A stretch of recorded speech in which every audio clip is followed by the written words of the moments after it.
Present simple tense немесе қарапайым осы шақ. Ол қай жағдайларда қолданылады? Қарайық. Бірінші жағдайды біз habits and routines деп бірге алсақ болады.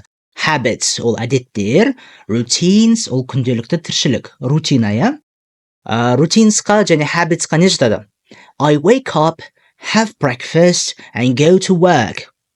Мен оянамын, таңғы асымды ішемін және жұмысқа барамын деп күніңізді осылай бастайтын болсаңыз, сіздің жұмысқа баруыңыз, таңда оянуыңыз, оның бәрі рутина десек болады. Ал мысалы, таңғы асқа бір нәрсе жеуіңіз, мысалы, жұмыртқа жейсіз ба, әлде бәліш жейсіз ба суреттегідей, ол сіздің әдетіңіз, осы тағамды жеу. Сонда ол істер бізде қайталанып тұрады. Осы екеуін қайталанатын істер болған соң, present simple-ға жатқызамыз. Екінші жағдай ол facts, шындық. Ол өзгермейтін шындық. Табиғат заңдылығы, физика заңдылығы, The sun rises in the east. Water is a liquid. Күн шығыстан шығады, су сұйық деген сияқты мысалдар жатқызуға болады табиғаттан. Ал белгілі бір адамға келетін болсақ, Роналдоны алайық мысалға. Cristiano Ronaldo is one of the most famous athletes in the world. He plays football professionally. Cristiano Ronaldo әлемдегі ең танымал спортшылардың бірі, ол кәсіби түрде футбол ойнайды. Бұл Роналду жайлы шындық.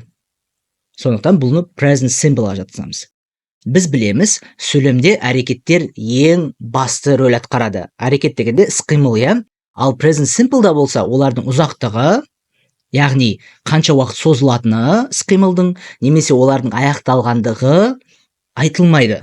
Сонда біз олар жайлы білмейміз ақпаратты. Ал present simple-да сөйлемді құрастыру үшін бізде көптеген көмекші етістіктер сөйлем құрастыруға көмектеседі. Оларды екі топқа бөліп алсақ болады. Нағыз көмекші етістіктер, auxiliary verbs, оларға be, do, have сияқтылар жатса, modal verbs, оларға төмендегі барлық present simple-да қолданылатын модалды етістіктер жатады. Бүгінге біз be және do екі көмекші етістікті қарастыратын боламыз. Негізінде do әрине біздің тақырыбымыз. Be және do екеуі бізде болу және істеу деген сөздерді білдіреді. Біз present simple жайлы сөйлескен кезде осы екі көмекші етістіктің көмегіне ғана жүгінетін боламыз көбінесе. Сөйлем құрастырғанға осы екеу керек. Сонда бізде іс-қимыл жоқ болса, біз to be етістігін қоямыз. Сонда бізде етістік жоқ болса, ол be деген сөз. Ал іс-қимыл бар болса, ол do деген сөз.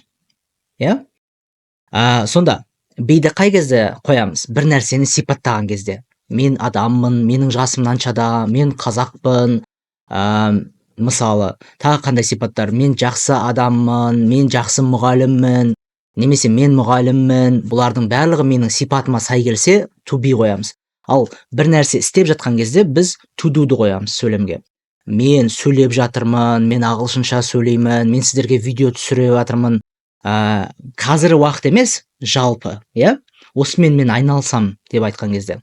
Сонда бізде жаңағы екі жағдайды екі етістікке топтап қойсақ болады. Сонда be мен көбінесе facts жүретін болса, көбінесе әрдайым емес, facts жүретін болса, do мен бірге habits and routines жүретін болады.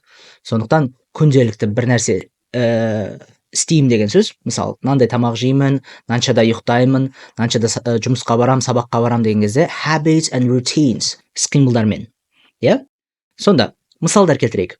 Beға әрине сіздер оны білесіздер, жаққа қарай өзгереді. Мен десе басқаша болады, сен десе басқаша болады. To be, I am a teacher on YouTube. Мен YouTube'да мұғаліммін.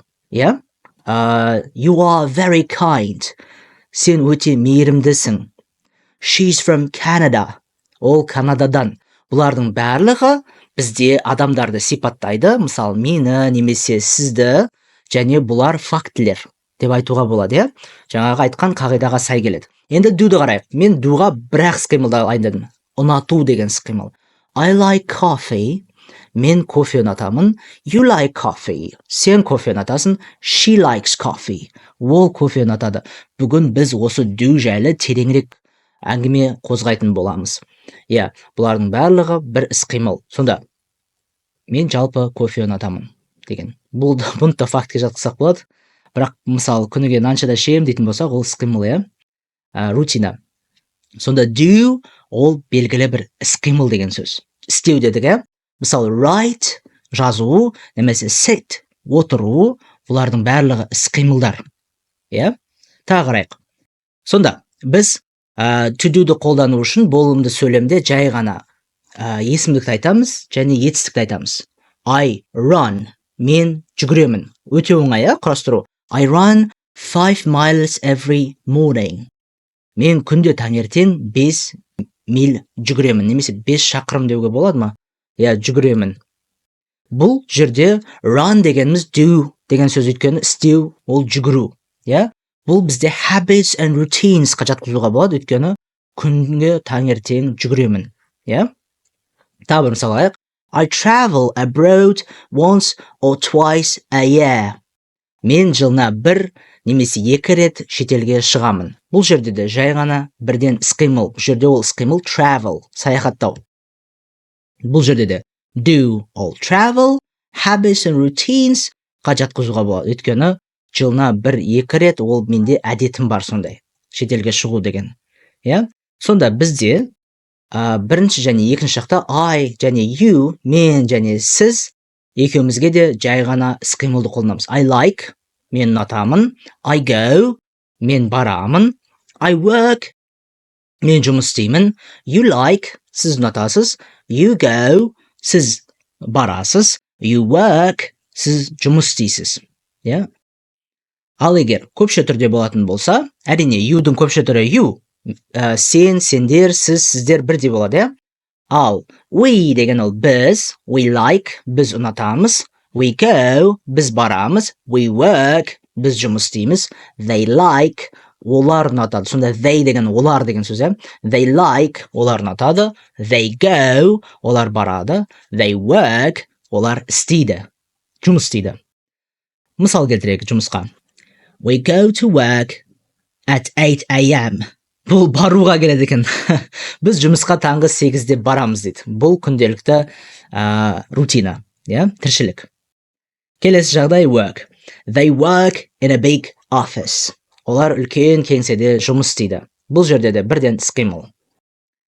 Сонда be етістігі бізде өзі негізгі іс-қимылдың орнын басса, do нағыз көмекші етістік болып табылады. Оны біз қазір келесі мысалдарда қараймыз. Мысалы, you do your homework on time. Бұл жердегі do деп тұрғанымыз жай ғана іс-қимыл. Do homework. Үй жұмысын істеу дегенде, үй жұмысын жасау. Бұл жағдайда біз do-ды көмекші етістік ретінде емес, жай ғана іс-қимыл етістік ретінде қолданып жатырмыз. Бұл негізгі етістік деп аталады. Do бұл жерде негізгі етістік. Ал келесі мысалды қарайық. You don't do your homework on time. Сіз үй жұмысыңызды уақытында орындамайсыз деп болымсыз қамшы сөйлемді. Бұл жағдайда бізде don't ол көмекші етістік, ал do негізгі етістік. Солайша бізде нағыз do-ды көмекке алып келу үшін біз болымсызға айландырамыз сөйлемді. Өйткені болымдыда іс-қимылдың өзі болады, жаңағыдай run, travel дегендей. Ал болымсызда біз do not деген сөзді қолданамыз. Ол бізде бір нәрсені істемеу деген сөз. Оны қысқартамыз біз көбінесе don't деп, don't істемеу бір нәрсені. Мысалы, I like e-books. Маған электронды кітаптар ұнайды. Немесе I don't like e-books. Маған электронды кітаптар ұнамайды деп айту. Сонда бір нәрсе ұнамайды, істемеймін, білмеймін, кез келген болымсыз сөйлемде біз көмекші етістік do-дың көмегіне жүгінеміз. Және мына жерде қосымша ақпарат I prefer regular books. Маған жай ғана кәдімгі кітаптар ұнайды деген сияқты. Prefer бұл жерде іс-қимыл, жөн көремін деген, ұнайды деген. Сонда біз болымды сөйлемде жай ғана бірден етістікті айтсақ, болымсыз сөйлемде don't деп айтатын боламыз. Тағы да мысалдар қарайық соған. I don't work at weekends. Мен демалыс күндері жұмыс істемеймін. иә, жұмыс істемеу деген сөз үшін. Дәл солай. I don't like, мен ұнатпаймын. I don't go, мен бармаймын. I don't work, мен жұмыс істемеймін. иә. Басқа есімдіктерге де дәл солай айтылады. Енді мен сіздерге американша айтып кетейін. Американдықтардікі кішкене басқашалау айтылады. иә. Like сөзі солай айтылады. Go сөзі кішкене басқаша айтылады. Ал work та болса айтылады. Work. иә. Work. I don't work деп айтатын болады. Енді біз сұрақ қойған кезде қалай қоятынымызды қарайық. Бізде әдетте болымды сөйлемде мынандай құрылым қолданылады. Subject, verb, object. Бастауыш, баяндауыш және қалған пысықтауыштар, мысалы пысықтауыш дейміз бе, қалай айтсақ болады, заттар, қалған заттар. Ал сұрақ қойған кезде біз етістікті басына шығарамыз. Сонда verb, subject, object дейтін болады. Мысалы to be де осылай. Өйткені to be басына шығып кетеді. Оны to be көмекші етістік болған соң auxiliary verb, subject, object деп айтсақ болады. Өйткені to be басына шығып кетті. Оған мысал қарайық. Еске түсіріп. I'm ready, мен дайынмын деген болымды сөйлем. Ал сұрақ қою үшін дайынсың ба деп айту үшін are you ready? Иә, бізде to be жаққа қарай өзгеретін. Мен болса am, you болса are. Сондықтан оны әрдайым өзгертіп тұруымыз керекпіз. Иә? Ал to do-да болса, ол көмекші етістік болғанмен бізде тағы да іс-қимыл етістігі әлде қала береді ғой. Мысалы, auxiliary verb, subject, verb, object деген құрылым қолданылады. Сонда I do yoga, мен йогамен айналысамын, шұғылданамын деп айту үшін сіз іс-қимыл айтып жатсыз. Ал сұрақ қойған кезде бізде тағы бір do, ол іс-қимыл do емес, ол көмекші етістік do. Do you do yoga? Сен йогамен айналысасың ба деп сұрақ қою үшін бізде do көмекші етістік болып басына шығады сөйлемнің. Иә? Сонда сұрақ қою үшін do you деп бастаймыз көбінесе. Немесе do мен шатастырып қойсам, басқа іс-қимылды алайық. Like. I like coffee. Маған кофе ұнайды. Ұнау деген іс-қимыл, иә? Ол бізде негізгі іс-қимыл болып табылады. Сондықтан бізде көмекші етістік do басына шыққан кезде do you like coffee? Саған кофе ұнайды ма деген осындай құрылым болады. Иә, сұрақ қою үшін. Әрдайым. Сонда бізде кез келген іс-қимыл және басында do болады. Do I like? Маған ұнай ма? Do I go? Мен барамын ба? Do I work? Мен жұмыс істеймін ба? Бірақ көбінесе мен өзімді келтіргенмен сен деп қоямыз сұрақты. Do you like? Саған ұнай ма? Do you go? Сен барасың ба? Do you work? Сен жұмыс істейсің ба? Иә? Сол сияқты. Енді біз сұрақтарға әрине жауап беруіміз керекпіз. Бұндай көмекші етістікпен қойылған сұрақтар, айттық, auxiliary verb, subject, verb, object деген ретте біз оларға я немесе жоқ деп жауап бере аламыз. Иә? Мысалы, саған кофе ұнай ма десе, я немесе жоқ деп айта аламыз ғой. Кофе ұнай ма? Я деп, иә? Do you like coffee? Yes, I do. Бізде қандай көмекші етістікпен сұрақ қойылды, сондай көмекші етістікпен жауап қайтарылады ағылшын тілінде. Do you десе, yes, I do дейміз. Do you like coffee? Yes, I do. Немесе оның қасына тағы да ақпарат қоссақ болады, егер қаласақ. Yes, I do. I adore it. I adore it. Маған ол қатты ұнайды. Орысша айтқанда я обожаю дейді ғой. Сондайда adore дейді. Немесе жоқ деп жауап беруіміз келсек, Do you like coffee? No, I don't. Деп айтамыз. Ол жерде болымсыз, No, I don't. Жоқ, ұнамайды. Қосымша ақпарат қойсақ, одан кейін айта береміз. No, I don't. I prefer tea. Жоқ, ұнамайды. Мен шайды ұнатамын. Мен шайды жөн көремін. Кофеден гөрі дегендей мағынада айтылып жатыр. Енді мен сіздерге бір керемет лайфхак үйретемін. Бұл нәрсені көп жерде айта бермейді, айтса да адамдар бұған мұқият болмайды. Біз айтқан болатынбыз, болымды сөйлемдерде lie, go, run, work деген сияқты іс-қимылдардың бәрі do мен тең. Істеу деген сөз бір нәрсені, кез келген бір іс-қимылды істеу. Ол кезде біз күшті формасын қолданамыз сөздердің. Run, like, go. Байқадық, жаңа күшті формасы дейді оны. Нағыз өзі сөздің, ешқандай өзгеріссіз. Болымсыз сөйлемдерде де біз күшті формасын қолданамыз. Don't, оны толығымен айтамыз. Do not, немесе ашып айтатын болсақ, американша айтылуы do not. Бәрібір күшті формасы. Кез келген болымсыз сөзді біз күшті формасын айтамыз. Ол деген сөз ешқандай өзгеріссіз созып айтамыз. Оған мән мағына береміз, Ал сұраулы сөйлемдерде біз әлсіз формасын қолдансақ болады, do'дің, Қарайық мысалы. Күшті формасы do деп айтылатын болса, do, Әлсіз формасы d деп айтылатын болады.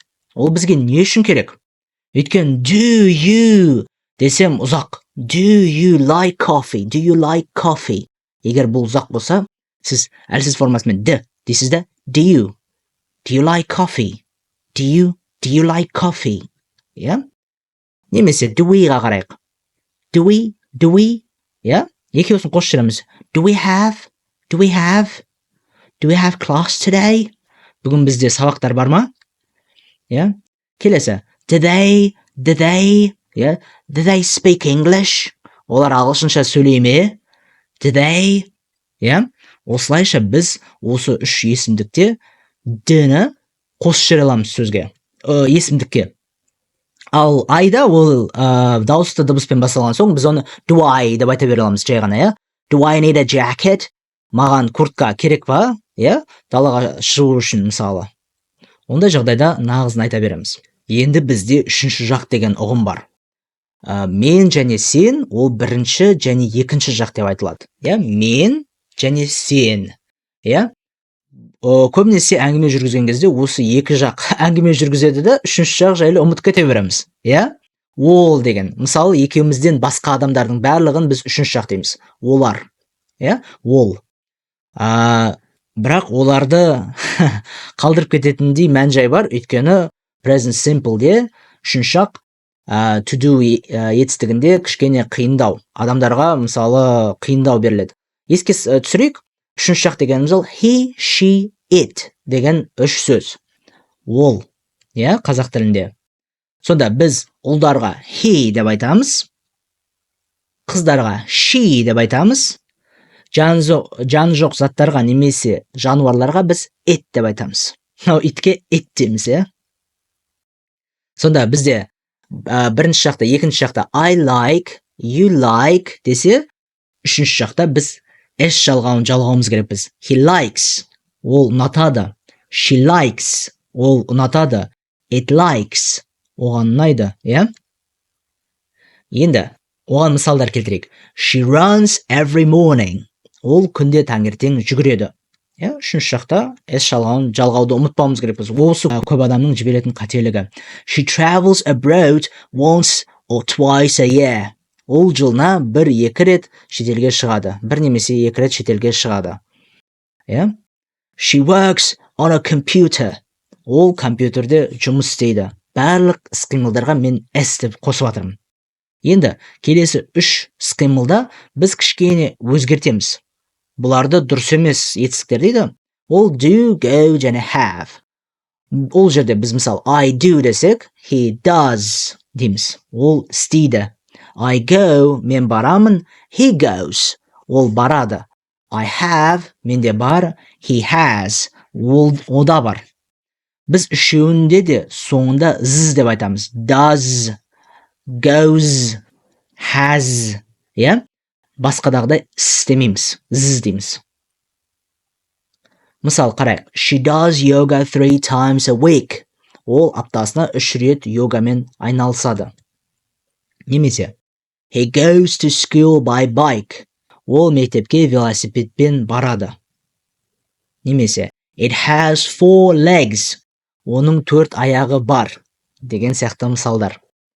Енді болымсыз сөйлемде біз жай ғана not сөзін қосатын едік, кез келген нәрсеге емес деген сөзді. He does not. Ол істемейді.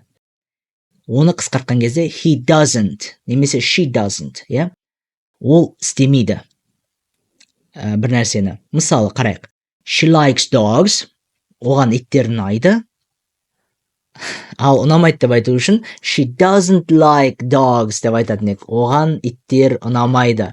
Сонда біз doға es жалғауымыз керекпіз. Does деп үшінші жақта, иә. I don't десе, she doesn't, бірақ сіздер келесі етістікке қараңыздар.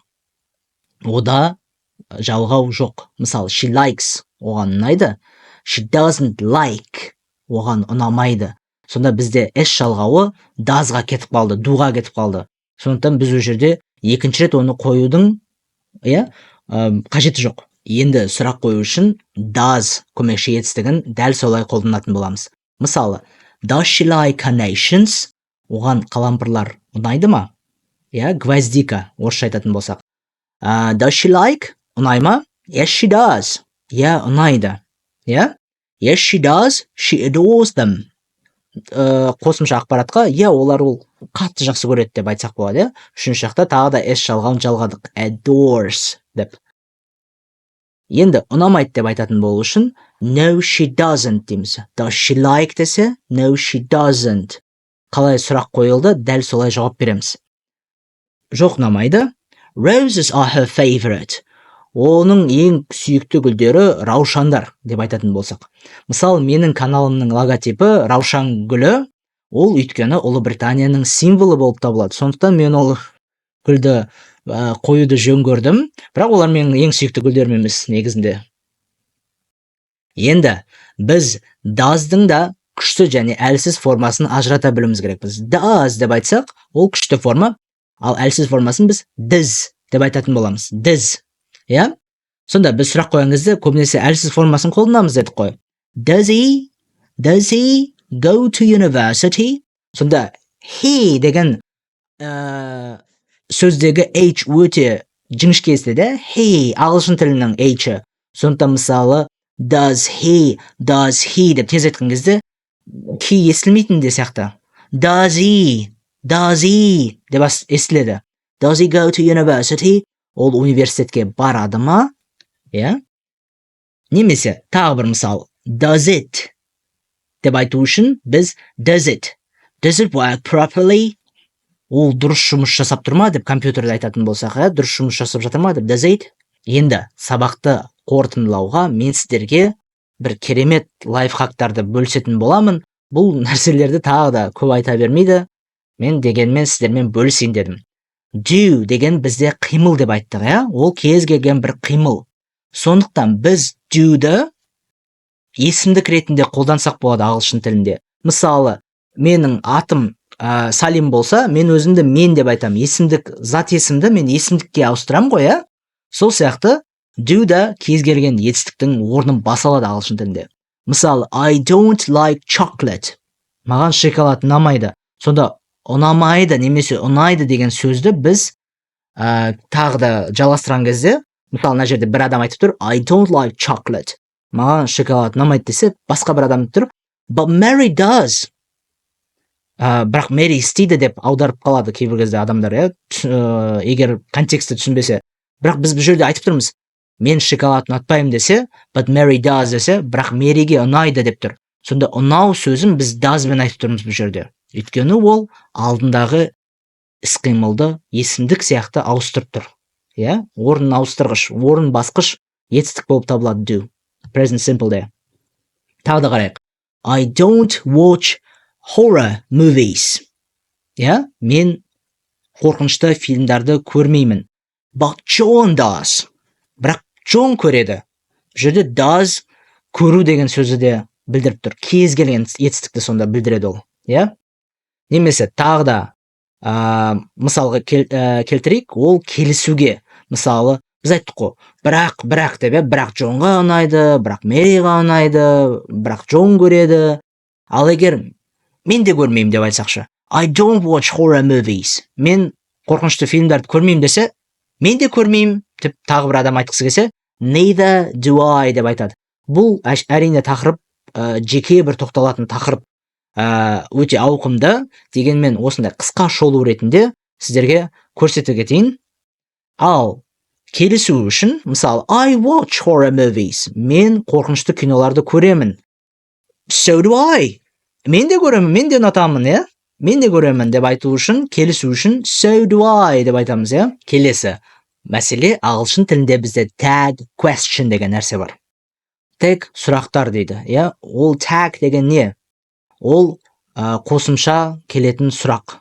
Мысалы, сіз бір сөйлемді айтасыз, соңына тағы да сұрақ қойғыңыз келеді. You like pizza, don't you? Yeah, don't you? Сізге пицца ұнайды, солай ма? Деген сияқты қазақ тілінде. Осыны tag question деп айтады. Yeah? Ол сонда бір нәрсені біз айтып аламыз. Yeah? Бірден сұрақ емес, саған ұнай ма, ұнамай ма емес, сен ұнатасың ғой, солай ма? Деп сұрақ қою үшін. She likes pizza, doesn't she? Бұл үшінші жақта. Мысалы, жаңа біз you like pizza, don't you десек, үшінші жақта she likes pizza, doesn't she? Деп үшінші жаққа қарай бәрін ауыстырамыз. Does'ды да, s жалғауын жалғап, иә? Ол пиццаны жақсы көреді, солай емес па? Де? Солай емес пе? Деген сияқты. Немесе біз болымсыз тұжырымнан болымды сұраққа көшсек болады. You don't like onions, do you? Сіз пияздарды ұнатпайсыз ғой, солай ма? Оған жауап беру үшін әрине no I don't деп айта аламыз, иә? Саған ұнамайды ғой, солай ма? Иә, ұнамайды. No I don't. Екінші өте маңызды лайфхак ол do сөзін болымды сөйлемдерде де қолдануға болады. Мысалы, біз айтқан болатынбыз, болымды сөйлемде do қажет жоқ бізде. Өйткені біз I like десе маған ұнайды, I run десе мен жүгіремін, I go мен барамын. Ал болымсыз сөйлемде бізге do көмекке келеді. I don't like маған ұнамайды, I don't go мен бармаймын деп айттық, иә? Бірақ егер біз бір нәрсеге назар аударғымыз келсе, do деп айта аламыз болымды сөйлемде. Қарайық, екі адам сөйлеп жатыр. I don't like running. Маған жүгірген ұнамайды дейді бір адам. Екінші адам айтады. But I do like it. Бірақ маған ұнайды. Ал маған ұнайды деген мағынада, иә? Сонда біреу don't like десе, маған I do like деп айтуға болады. Назар аударғымыз келген кезде бір нәрсеге. Осы іс-қимылға мысалы. I don't enjoy coffee. Маған кофе ұнамайды. Мен одан ләззат алмаймын ішкен кезде деп айту, иә? But you do drink it sometimes. Бірақ сен кейде оны ішесің ғой деген сияқты, иә? Маған ұнамайды десе де сен ішіп жүрсің ғой дегенде, иә? Сол мағынада. Иә, сен бірақ ішесің ғой, you do drink деген мағынада тұр, иә? Тағы да бір жағдайды қарайық, тағы да назар аудару. You don't know how to swim. Сен жүзе біле алмайсың. Иә, сен қалай жүзу керектігін білмейсің десе, but I do know how to swim. Бірақ мен қалай жүзу керектігін білемін деп. Сонда қарсылық білдіруге. Мысалы, сізге біреу айтады, сен істей алмайсың, сен білмейсің деген кезде мен вообще-то дегенде, иә, кейбіреулер сөйтіп айтады, негізінде мен білемін дегенде. Негізі мен істей аламын, I do деп айта аласыздар. I do like, I do know, I do go. Я кез келген іс-қимылды солай айтуға болады. Осы бір сіздерге үлкен лайфхак. Ал енді сабақтың соңында сіздерде мен тек қана каналға тіркеліп, лайктарыңыз бен комментарийларыңызды төменде аямай қоюларыңызды сұраймын. Көп рахмет.